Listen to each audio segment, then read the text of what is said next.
While scrolling through Game Jolt looking for something that could actually intrigue me, and more importantly my viewers, I stumbled upon a game and downloaded it on a whim, expecting it to be just another FNaF clone. But what actually happened surprised me. I ended up spending my whole day playing through this game.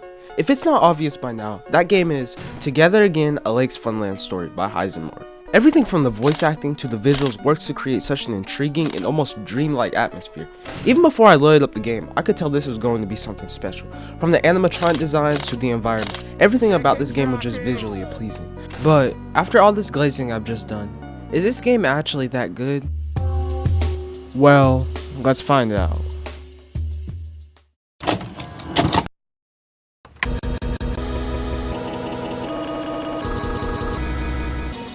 Our game begins by learning about the night guard we play as, and we play as Ashley J. Watterson.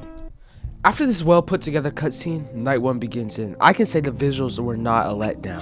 Each room in the establishment has its own unique feeling, which I truly love about this game. While flashing through the rooms, we can see all the details put into each of them. During this night, there's only one animatronic we have to deal with, and it's Hayden. He works similarly to Springtrap in FNaF 3. When he gets too close to our office, we have to lure him away with our intercom system. Night 1 is pretty average and plays out like most other night 1s do. I really didn't struggle on this night. I used this night to look at the visuals around my office. After completing night 1, we get our first cutscene of the game. We're given the objective of finding clues related to our case by talking to people at the park. None of these people really matter, but Darren does. He actually has information on our case. There's a lot more people in this part, but I'm too lazy to cover them, I'll be honest with y'all. But y'all, we actually have one more cutscene to cover because I forgot about it.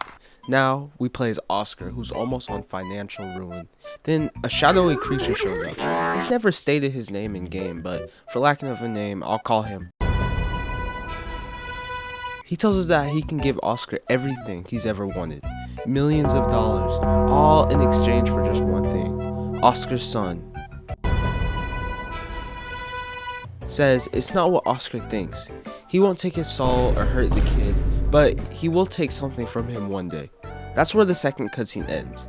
And bro, I just love the way they set up. A creature who can give you anything and everything you want, but at a price? After these two intriguing cutscenes, we can finally begin night 2. During this night, our mother gives us another phone call. She tells us 2 new animatronics have been activated, Alex and John Kuhn. She says that they both have a particular flaw in common. Their vision glitches in the dark, so if any of them enter our office, we must turn off our power. But that's not the only thing we have to deal with during this night. Now we have this game's equivalent to the music box. Alex has a tape recorder on her stage. If that recorder stops, Alex will begin to move. Now would be the perfect time for me to tell y'all about the other mechanic in game, our panic and exposure meter. When either John Kuhn or Alex comes into our office, our panic meter will go up, and if it reaches our max bar, we will die. That's where the pills come in handy. If the meter is too high, we use one and it goes down. Hold up. Let him. If we run out of pills and our meter begins to get high, we'll start to hallucinate and our cursor will start to shake.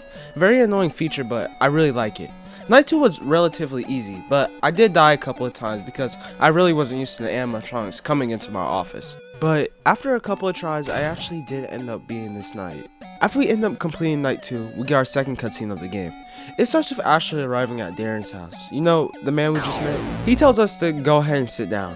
While walking through the halls, we end up meeting Darren's daughter, who asks Ashley if she's actually from around here. Ashley replies no, explaining that she's actually from Montreal. Then the game goes into a bit of a yap fest where Ashley talks about how her and her mother used to visit a friend in Montreal. Finally, after we complete this yacht fest of a cutscene, we can begin night 3. During this night, we get another call from our mother. She tells us that one new animatronic has been activated, Lake. Our mother says to be wary of Lake because he moves fast. So if we see him on any of our cameras, we have to flash him with our light to make him go back. This night is kind of where the trouble starts. Adding Lake into the mix begins to get hard because you have to deal with all the other animatronics while flipping through the cameras, while watching. It's hard, bro. It's hard. And during this night, something weird happened to me because just watch the clip.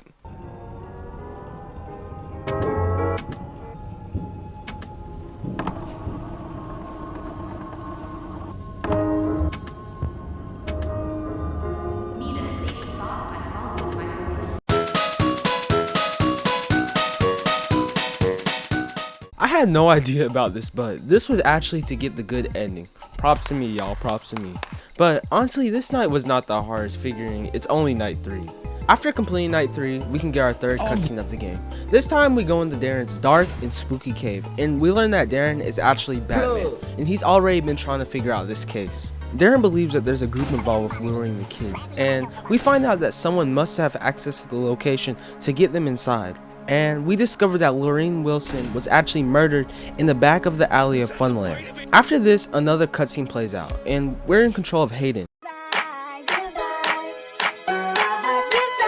tasked with following the killer around the building. We move through the rooms, and then boom, spooky man kills us. After completing these 2 cutscenes, we can begin night 4. And this is actually where I have to begin to criticize this game.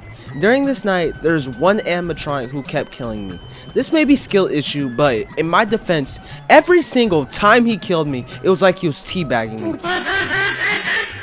And this is because of one reason: his stupid freaking voice lines. I have never, and I mean never, hated a character like I hate Alex. And I honestly wouldn't have so much of a problem with him if he didn't have no stupid deaf voice lines.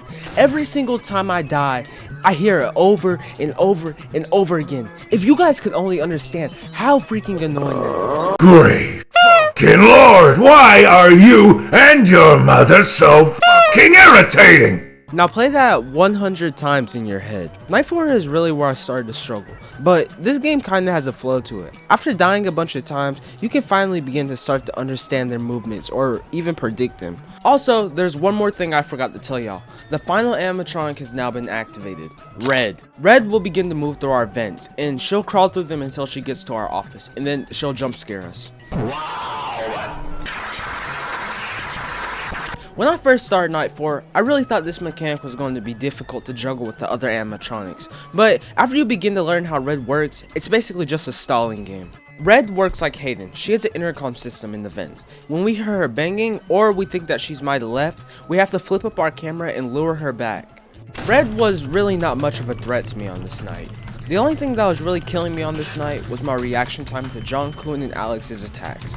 They killed me multiple times on this night, but after a few attempts, I did end up completing night 4. After we complete night 4, we can get our 4th cutscene of the game. This is where the game actually starts to change scenery. Now we play as Harlan, and he's doing some not so friendly stuff, so I'll let Low Tier God explain this. Your life literally is as valuable as a summer ant. I'm just gonna stomp you, you're gonna keep coming back. You serve no purpose in life. Your life is nothing. You serve 0 purpose. You should kill yourself now and give somebody else a piece of that oxygen and ozone layer that's covered up so that we can breathe inside this blue trap bubble.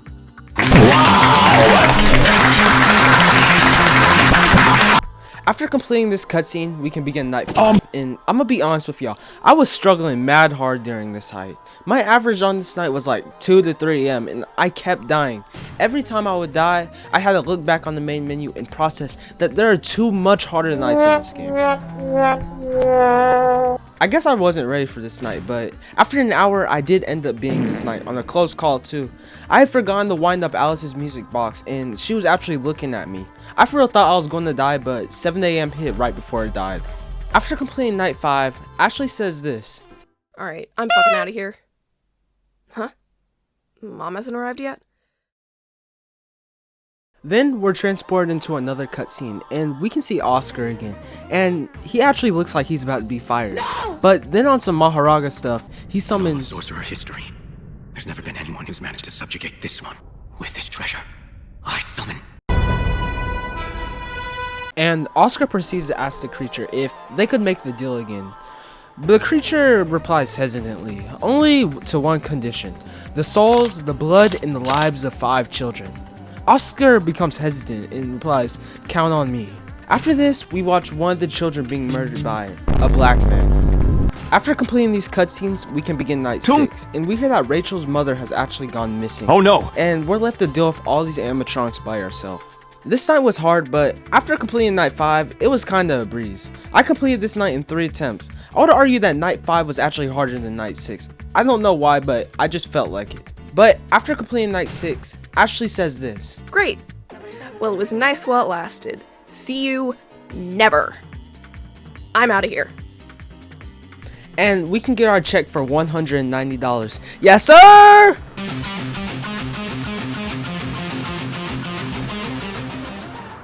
But we also learned that this was only the neutral ending.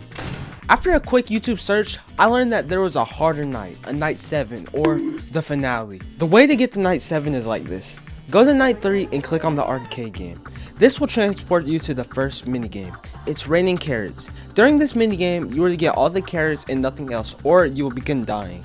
During this night, I was randomly teleported to the blip, or that's at least why I call it. In this room, you are to find the child.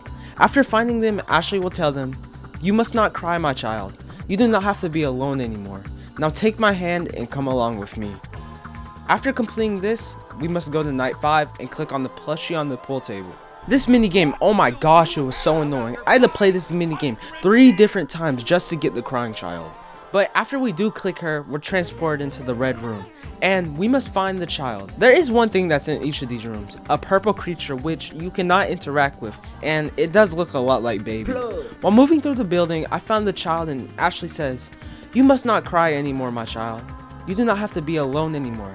Now take my hand and come along with me."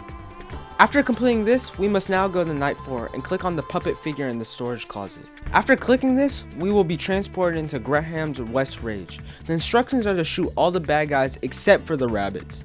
As we play through this particular minigame, a character shows up that we must shoot, one of the children.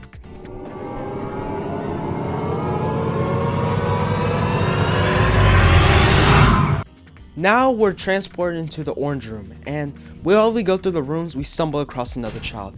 Ashley says, "You must not cry anymore, my child. You do not have to be alone anymore. Now take my hand and come along with me." After completing all 3 of these cutscenes, we must now go on to night 6. And yes, I know what you're saying. Didn't you already complete night 6? Well, you have to complete night 6 again to get to the final night. I know, it's a bummer. Tung tung tung tung tung. I'm gonna be honest with y'all, I was praying to God that I did all these steps correctly. During this night, a strange thing started happening. Red was not moving, so I took advantage of this until we got to 6 a.m. And when we got to 6 a.m, I for real thought I was going to win, but then boom, Red appeared right in my office and I thought I died. But then another cutscene started. Red appears in front of us, or Lorraine Wilson, the girl that was murdered in the back of the alley. She tells Ashley that she's done. She doesn't want to do this anymore. Then she says, "Listen to me, Ashley. It was your mother who did all of this." No! Ashley denies this, but Lorraine persists and says, "It was your mother who brought us all here." Then she tells Ashley that she must come back one more time to put an end to all of this, to set them all free. And then the finale begins, or in other terms, night 7. Looking back at my recordings, this took an hour and 10 minutes for me to beat. That's how difficult this night was. You don't understand how many attempts this took. My average during this night was 2 a.m, so I got really lucky with my final attempt. After we complete night 7, or the finale, this happens.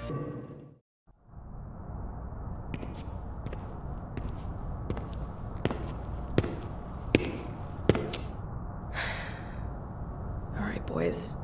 You're all going back home. Good riddance.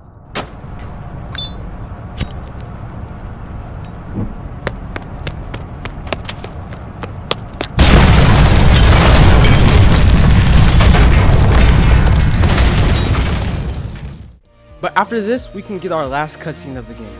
Every child lines up and forgives Ashley's mother. Then we see Harlan, and Ashley is mad confused, and who wouldn't be?